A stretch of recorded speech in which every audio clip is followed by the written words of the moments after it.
Well, thanks for tuning in again to one of my videos. This is especially for some of my progressive friends on here. And, I consider myself to be progressive as far as this kind of idiotic label goes. I kind of hate labels of all sorts, so it really doesn't mean very much anymore. And so here's something to consider and worthwhile thinking about.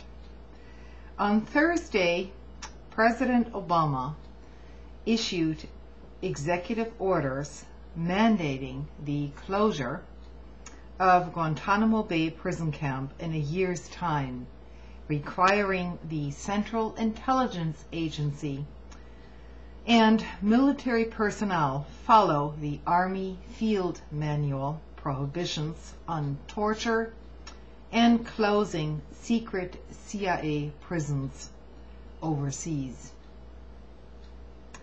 While the media is portraying these orders as a repudiation of the detention and interrogation policies of the Bush administration, they actually change very little. They essentially represent a public relations effort to refurbish the image of the United States abroad after years of torture and extra-legal detentions, and shield high-ranking officials from potential criminal prosecution. I will post a link to this article in a little while because it might surprise you. Obama staged his signing of the orders in a manner aimed at placating the political right and the defenders of Guantanamo and torture, and underscoring his intention to continue the Bush administration's war on terror.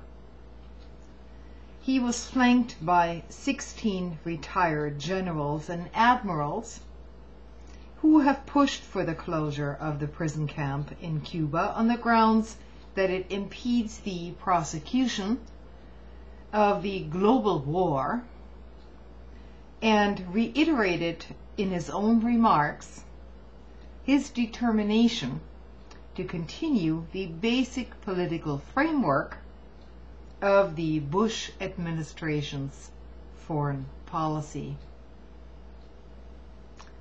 The continuation of the ideological pretext for wars of aggression and attacks on democratic rights ensures that the police state infrastructure erected under Bush will remain intact. This is further reinforced by Obama's assurances that his administration will not investigate or prosecute, perhaps, those officials, including Bush, Cheney, Rumsfeld, Alberto Gonzales, and legal advisors like you, who are responsible for the policies of torture and illegal detentions.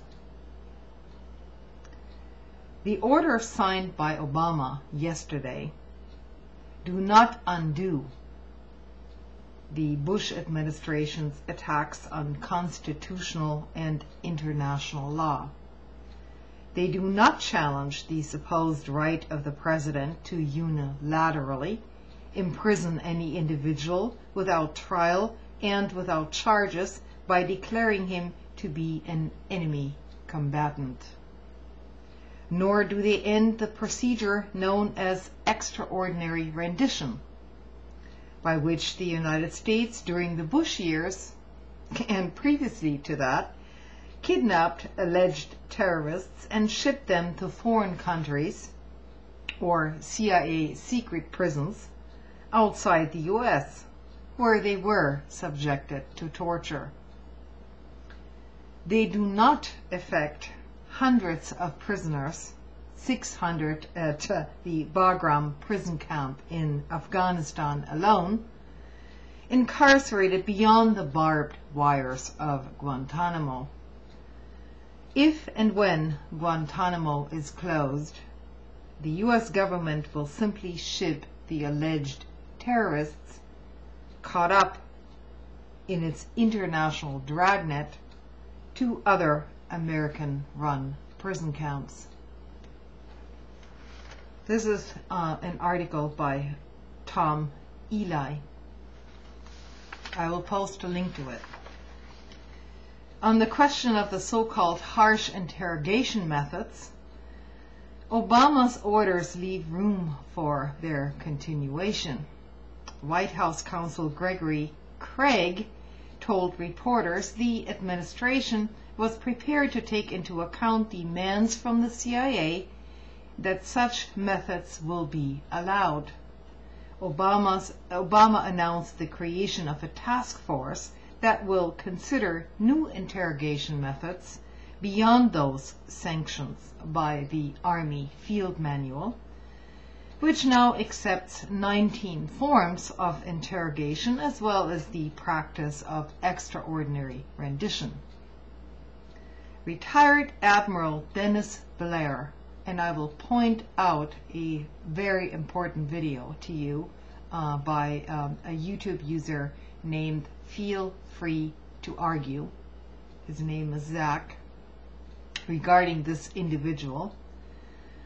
So this retired Admiral, Dennis Blair, is Obama's nominee for Director of National Intelligence, and he told a Senate confirmation hearing that the Army Field Manual would itself be changed, potentially allowing for new forms of harsh interrogations, but that such changes would be kept secret.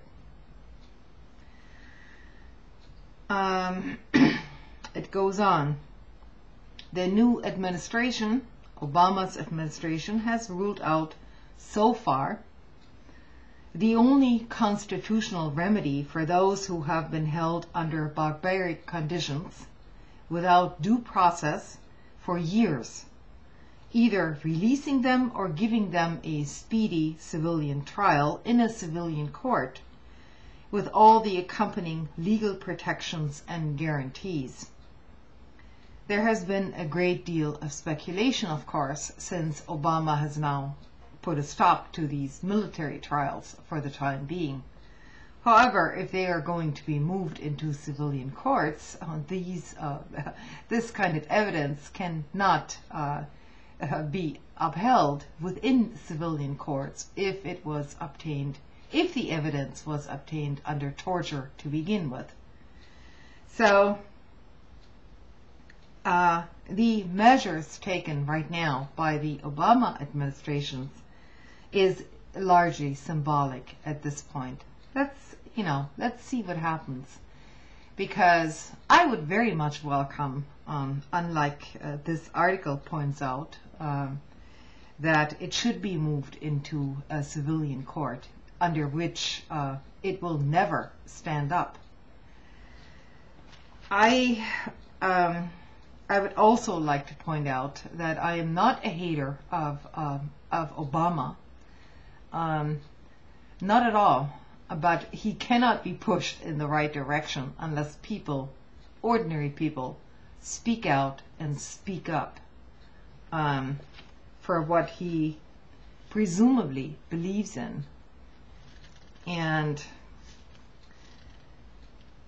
I hate to be cynical about the entire political picture here in the United States, but basically, what kind of conclusion can you draw from all this when, in the long run, over the last 50 years, nothing changes and it keeps getting worse and worse? So, yeah, I will reserve my judgment for now. But please stay tuned and keep up your own research into these issues, and don't give up, and speak out when you need to speak out, and don't be intimidated by, I don't know, people who want to shut down our channels and free speech and so on. You know, YouTube isn't the only avenue for free speech, but they probably have a vested interest in keeping some of this alive, if they even want to make a pretense of it. Good night.